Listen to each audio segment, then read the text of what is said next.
Hello again. For those of you just joining us, last time we checked out some new products just off the shelves, as well as some older vintage stuff that was back in the closet. And somehow, Tyranitar here ended up only in a penny sleeve and not in like a full on hard case protective. So, we're going to take an opportunity to change that right now and talk a little bit about card storage procedures.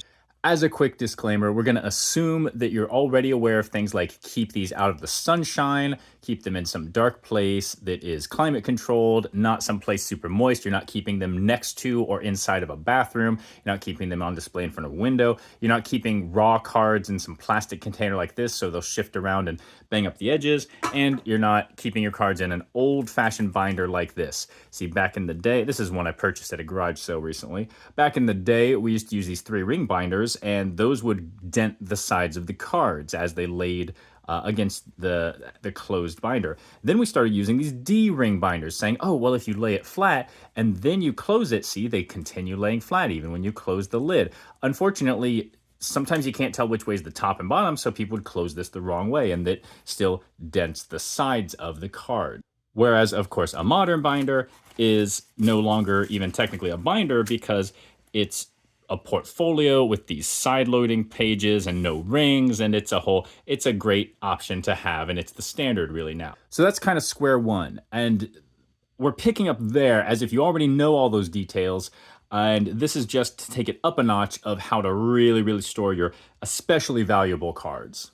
So before we do Tyranitar, I want to open up this. This case was actually opened at the store. Somehow the person who vandalized it did not also rob it. So because it's already opened, I'm going to go ahead and let it be open and separate out our products. We have the Phantasmal Plains. Ooh, Flames. Ooh, that does feel heavy. We might check it out. Mega Evolution also feels heavy. I might just think these are heavy because I've been handling a lot of singles.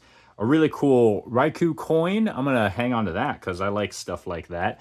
It's fun. So we're going to take a practice run with this Raikou.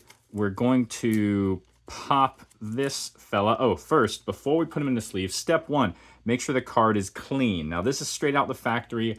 I'm using gloves. Ideally, you do want to use like a lens cleaner or something. This lens cleaner I had in a drawer, so it probably has some dirt and sand stuck to it. So I'm not using that, but ideally you'd use a lens cleaner.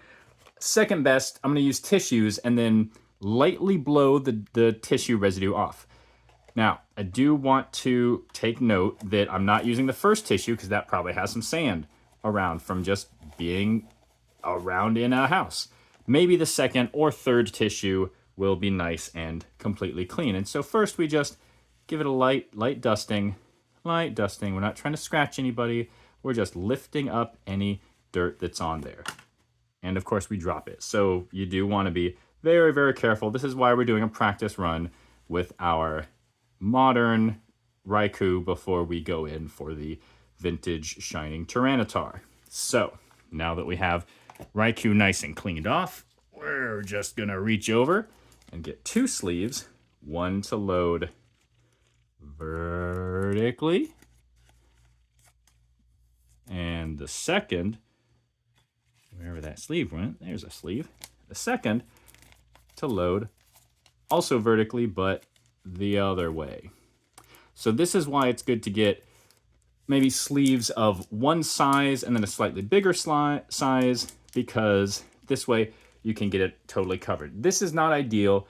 I need to upgrade this to a bigger sleeve size so that it's not all bold folding like that. I need a smaller sleeve within the card and then a bigger sleeve on top of it.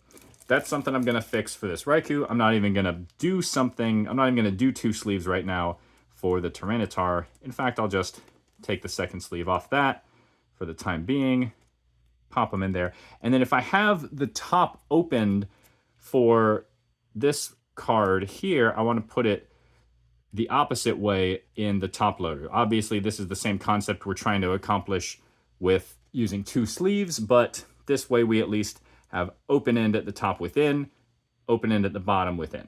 So now let's move on. We didn't wipe down Tyranitar before going in the sleeve, so let's roll the dice here. We are taking a risk. We're going to look at the surface. It is very clean looking. This, as you may have seen on the last one we pulled a bunch of old vintage stuff from my attic. We did have this guy right out of the booster pack. It was just hanging out there open in an old box, so that was pretty cool. Now let's check this sleeve, make sure there's no little pieces of dirt or anything in that sleeve. And we'll pop them in there. And of course, opened at the top, so it goes in the top loader with the open end of the top loader technically as a bottom loader today. Naturally, you can do it whichever way you like. It does also kind of make sense to load the top loader as a top loader instead of a bottom loader because people are going to look at it like this. That way it doesn't shake out here, but it has enough friction that I'm comfortable with it for now for storage. So that's number one. Wipe your cards. Number two, open end should cover all sides. Number three, for your really expensive cards, such as this one, you probably want to put them on in a specialized container. This is a little padding. It's a little jewelry box. I'm using this for cards. And once I get a few in here, I'm going to have a silica gel. Or actually, I'm going to have a few boxes together with a silica gel next to it. Oh, and one other important tip. If you do stack these guys, the ideal way, in my opinion, to stack them is actually alternating perpendicular. Why? Well, here's why. I'll show you. You see, these top loaders do flex a little in the middle. So what that means is that if you have them stacked and then they move to the side slightly, well, now because of the load-bearing side wall of this one is now in the middle of this guy, it's going to be pressing in a little bit, and that's not what you want happening to your cards. So instead, you could put them directly on top of each other, but again, that's going to shift a little and start to bend. Alternatively, if you perpendicularize them, it really is less likely to bend. I'm giving it more strength than a little tiny push this way to make it flex. So that's another tip, but really, ultimately, like we have here, if you just have one inside a box, then another, maybe a few just of these sleeved guys, and something like that, a small stack of cards in something like this, with sleeves, of course, so they're not knocking around, losing their edging. Then you put the lid up. Now this, as you can see, does not come up to the top.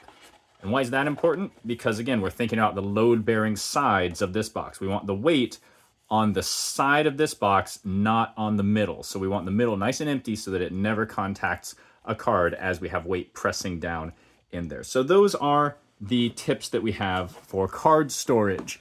Again, we're alternating the insertion, top and bottom, after we wipe down the card. So step one, wipe down the card gently with a completely clean thing, not scratching, just removing potential scratch items. Step two, top and bottom load from opposite sides. Step three, put it somewhere, probably, again, use some of these silica gel packets. They're the ones that tell you not to eat them on it because like it would be really terrible for your insides. Whenever I get something that has these, I like to just throw them in a plastic bag, save them for later. They're great for card storage stuff. And then, so that's step three, moisture control in a box somewhere. I like to take a lot of boxes like this, stack them up in like an electronics parts. An old motherboard box is great. If you want more info on different box types to use, check out all my links that I've got here. And then that's step four, be very conscious of where your weight distribution is happening. So that has been this video today. I'll go ahead and pop out Tyranitar for another nice look. It's one of my favorites. We'll see what we end up doing with that one. But again, it's been a nice video with you, and look forward to seeing you in the next one. Until then, I'm going to be sorting through a bunch of old vintage cards from the attic, so more to come.